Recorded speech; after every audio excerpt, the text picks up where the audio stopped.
Okay, welcome everyone to the deep dive. This is where we take, all those sources you share with us, articles, maybe some research notes, personal stuff, and we really plunge in. Yeah, our goal is really to pull out the key insights, those sort of aha moments. We want to give you that shortcut to being well-informed, but Yeah. without, feeling totally buried. Exactly. We're trying to be your guides through all this material, help you see what really matters and, well, why it matters. Hmm. So today, we're diving into something fundamental, how we interact with each other, how we get along. You've given us some really fascinating sources. They feel like practical guides almost. Lots of real world stories, anecdotes. And our mission really is to explore these together. Yeah. We want to unpack two powerful ideas for navigating relationships that honestly often get overlooked. Yeah, overlooked is a good word for it. And these ideas apply pretty much everywhere, don't they? Leading a team, working side by side with colleagues. Or even just connecting better with, people in your daily life. They seem really grounded in just basic human nature, drawn from companies and people who learn some pretty big lessons. Okay, so let's jump right in. The first core idea that really stands out from these sources. It's that simple phrase, let the other person save face. Simple phrase, but wow, it packs a punch. It really does. It feels so fundamental, but it's surprisingly easy to forget, especially when you're in the heat of the moment, or maybe you're just focused on getting your point across. Or fixing a problem. Right, Yeah. exactly. The core idea is just consciously trying to avoid saying or doing things that damage someone's pride, their dignity, especially when you have to correct them or critique their work or even make tough calls like letting someone go. And the sources kick things off with a brilliant example. It's an old one, but classic. General Electric and Charles Steinmetz. Ah, yes, Steinmetz, Yeah. the genius engineer. Absolutely indispensable technically, but, well, Apparently not so great at actually managing a department. right. So GE had this problem. They needed him out of management, but they absolutely couldn't just, demote him or fire him. He was too valuable. And the sources mention he was pretty sensitive, too. A straight demotion, that would have just crushed him, probably alienated him completely. So what did they do? It was quite clever, actually. They gave him this brand new, really impressive sounding title, consulting engineer for General Electric. And the interesting part is, it wasn't even for totally new work. It was mostly stuff he was already doing on the side. But the title, The title let him keep his status, his pride. It let someone else take over the department smoothly.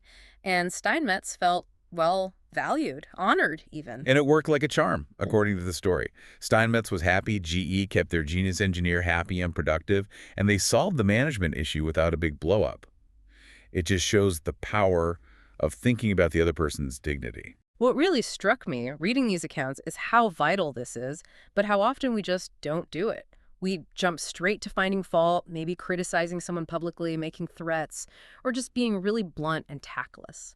We rarely stop to think about the hurt that causes, do we? That hit to their pride, their self-worth. It's significant. But the sources argue that just a little bit of thought, maybe phrasing things differently, pulling someone aside instead of calling them out in a meeting. Trying to understand their perspective first, Hmm. those small things can make a huge difference. They can reduce the sting, preserve the relationship, even when the message itself is difficult. There's another really good example in here from Marshall A. Granger. He was a CPA, and his firm had the tough job of letting seasonal staff go after tax season ended. Right. And the typical way, the blunt way, was just, okay, season's over, no more work for you. You knew it was temporary, Yeah. quick and dirty. But the effect, people felt disappointed, kind of used, let down was the phrase used, no warmth towards the firm at all. But Granger decided to try something different. He actually took the time to meet with each person individually. And instead of just the facts, he'd talk about what they did well. He'd say, you did a fine job this season. Hey, remember that really tough Newark assignment? You handled that brilliantly. We were really proud of your work. Things like that. Acknowledging their specific contributions. And then he'd add something like, you've got real talent. You're going to go far. The firm believes in you. We're rooting for you. Think about getting laid off like that. It's still the same outcome. The seasonal job is over, but the feeling is completely different. Completely. The sources say these people felt much better about it. They didn't feel let down because their value was acknowledged. It wasn't personal. And the result? When the firm needed people again the next season. They came back. And not just grudgingly, but with keen personal affection for Granger and the firm. It shows you can deliver bad news without burning the bridge. It's how you do it. The sources also share this Stark contrast through a couple of other stories. One was from a guy named Fred Clark. He talked about a VP who just laid into a production supervisor during a meeting in front of everyone. Yeah, apparently the supervisor was being a bit evasive, trying not to look bad in front of his peers, Right. and the VP just accused him of lying right then and there. That public humiliation, that direct hit to his dignity. It was devastating. According to Clark's story, it completely wrecked their working relationship.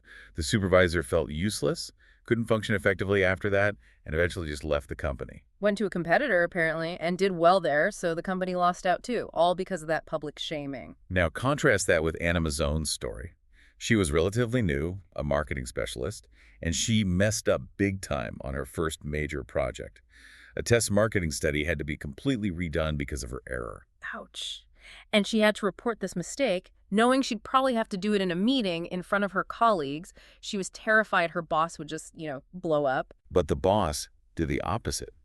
Instead of tearing into her, he actually thanked her for reporting the problem quickly. Thanked her. Yeah. And then he said something like, look, errors happen on new projects. It's not unusual. He immediately expressed confidence that she could handle the redo successfully. And crucially, he said this in front of everyone. He framed it not as incompetence, but as, part of the learning curve on a tough new assignment. Lack of experience, not lack of ability. He publicly showed he still had faith in her. And the impact on her. Were. Transformative. She said she left that meeting feeling respected, head in the air, Yeah. and was just incredibly determined never to let that boss down again. Wow. Protecting her dignity, showing that support publicly, it completely changed her reaction and built incredible loyalty. It really hammers home the point, doesn't it? Even when someone is wrong, making them lose face is just destructive. It damages their ego in a way that often outweighs the original mistake. There's that quote included in the sources, the one from Antoine de Saint-Exupéry. It's powerful. Oh, yeah. I have no right to say or do anything that diminishes a man in his own eyes. What matters is not what I think of him, but what he thinks of himself. Hurting a man in his dignity is a crime. A crime. That really elevates it, doesn't it? It's not just about being nice. It's almost a moral imperative to protect someone's self-respect. It feels that way, reading these accounts. So that's the first big takeaway. Real leadership, effective interaction. It means making a conscious effort to let others save face. Okay, so if that's about avoiding harm, about preserving dignity, the sources then shift focus a bit, don't they, towards actively building people up. Exactly. How do we spur people on to success? And it kicks off with this lovely little analogy, Pete Barlow and his dogs. Right. An old friend of the author, apparently a professional dog trainer. And his technique was beautifully simple. He watches dogs, and the very instant, the moment one showed just the tiniest bit of progress, doing what he wanted, He'd go nuts. Praise, petting, treats, making a huge deal out of that little step. And, well, animal trainers have known this forever, right? Reward the behavior you want, even the smallest glimmer of it, and you get more of it. It works. Which leads the sources to ask this really pointed question. If we know this works with animals, this basic common sense, why don't we use it more with people? Why are we often so quick with the whip, the criticism, instead of the meat, which is the praise, the encouragement? Yeah.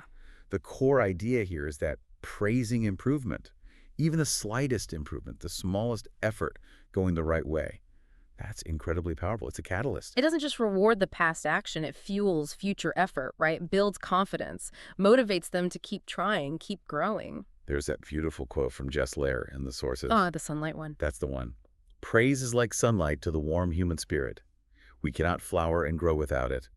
And yet, while most of us are only too ready to apply to others the cold wind of criticism, we are somehow reluctant to give our fellow the warm sunshine of praise. Sunlight versus cold wind. It's such a great image, and it really captures that tendency we have, doesn't it? To focus on the negative, the critique, while holding back the positive affirmation that people actually need to thrive. And the sources prompt you, the listener, to think about your own experience here. Yeah, can you remember a time when just a few words of genuine praise, maybe from a teacher, a boss, a parent, someone, just completely shifted things for you, gave you the belief to keep going, or pointed you down a whole new path? They call it the sheer witchery of praise. And the sources pull out some amazing historical examples. Enrico Caruso, for instance. The opera singer. The great opera singer. But when he was 10, his first music teacher basically told him he was hopeless. Said his voice sounded like the wind in the shutters. Imagine hearing that. Devastating, especially for a kid. But his mother, a poor peasant woman, didn't have much, but she gave him praise. She hugged him, told him she heard improvement, believed in him. The source even said she went barefoot sometimes just to save money for his lessons. And that belief, that praise from his mother, it changed his life. He didn't quit. He became Caruso. Her praise literally helped create one of the greatest singers ever. That's incredible. And then there's Charles Dickens. Another amazing story. Young guy in London, hardly any schooling, father in debtor's prison, working this horrible, soul-crushing job in a rat-infested warehouse. Living in a grim little attic room, he had so little confidence he actually mailed his first manuscript secretly at night because he was afraid. And rejection after rejection followed. Story after story turned down. But then finally one was accepted. They didn't even pay him for it. No pay, but But the editor did something crucial. He praised the work. He gave Dickens recognition, acknowledged his talent. and the impact. The sources say Dickens was so overcome, so thrilled by just that bit of praise, he walked around the streets afterwards just crying. That praise, that single moment of recognition, Yeah. it changed everything for him. Without it, who knows? Maybe he stays in that awful factory forever. It's staggering to think about the power of a few kind words. The sources start one more story, too, about a young London boy, a clerk, working these brutal 14-hour days in a shop. Hated it. Pure drudgery. Yeah, after 2 years, he just couldn't take it. Walked 15 miles to find his mother, who worked as a housekeeper, just broke down weeping, swore he'd kill himself if he had to go back. And that's where the account cuts off in the source material we have. Mm-hmm. It leaves you hanging, feeling the weight of his despair. But the implication is clear, isn't it? In that moment of absolute crisis, imagine what a word of encouragement, some recognition of his struggle, some belief in him, what that could have done. The potential impact is huge. Absolutely huge. So the second principle really resonates. Praise, especially praise for effort and improvement, isn't just, nice to have. The sources argue it's fundamental, essential for growth, potentially life-changing. So when you put these two principles side by side, first, letting people save face, protecting their dignity, Avoiding the negative. and second, spurring them on with praise, encouraging even small steps forward. Actively building the positive. They feel so connected, don't they? Like two parts of the same approach to dealing with people effectively. They really are. Two sides of the same coin, I think. One is about preventing damage, not tearing down someone's self-worth. The other is about actively building it up, fostering potential. Both are about respecting the person. And these aren't just like high-level management theories. The stories make it clear these are tools for everyday life. Giving feedback at work, sure, but also handling disagreements at home, motivating your kid's sports team, even how you talk to yourself, maybe. Exactly. It's all about how we communicate. It's not just what we say, but how it lands, how it impacts the other person's view of themselves. That's what these sources really drive home. They show that if you focus on preserving dignity and you look for chances to genuinely praise effort and improvement, you can achieve things, build relationships, unlock potential in ways that just criticism and blame never will. Yeah, you really can. Okay, so that wraps up our deep dive for today. We've explored these sources and pulled out two really powerful, linked ideas for better human interaction. First, always let the other person save face. Protect their dignity. Yeah. And second, actively look for ways to spur people on to success through genuine praise, especially by recognizing and encouraging any improvement, no matter how small. And maybe a final thought to leave you with, drawing from all this. These sources really emphasize how incredibly important a person's dignity and self-perception are. So if Saint-Exupéry was right, and hurting someone's dignity is like committing a crime, And if Jess Lair was right that praise is the sunlight, our spirits need to flower and grow. then what does that really tell us about the true impact, the often invisible impact of our words and actions every single day? Yeah, think about it.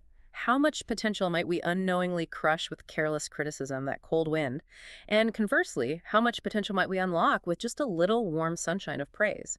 How much depends on whether we choose to protect or diminish how someone sees themselves. It's definitely something powerful to reflect on as you go about your day.